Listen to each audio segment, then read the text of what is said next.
আজি হচ্ছে নয়া খাওয়ার দিন, তাই আমরা বাপ বেটায় কিন্তু সকাল সকাল গিয়েছি পাঠঢোনা কাটিবার।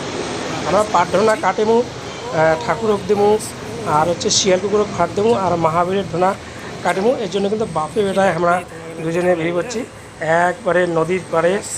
নদীর পাড় যা দেখি কলার গাছ কোন পাশে আছে, তো চলো দেখি কলার গাছ কোন পাশে আছে। তো আমরা কিন্তু কলার গাছ পায়ে গেছি, এই কলার গাছটা থেকে কাটেমু।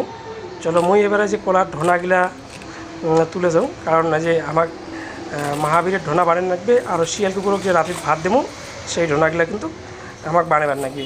তার সঙ্গে কিন্তু আমার কিছু পাতাও লাগিবে, ঠাকুরক প্রসাদ দেবো। আজি নয়া চিরা চাল দিয়া ঠাকুরক দেবো, দই চিরা। তারপর কিন্তু এই যে মুই ঢোনাগুলা বানাচ্ছ, এই যে বড় ঢোনাগুলা, এগুলো কিন্তু হচ্ছে মহাবীরের ঢোনা কয়, এগুলো আমরা হচ্ছে রাতে এগুলো করে ভাত রাখি, সকালবেলা করে খাই আর কি।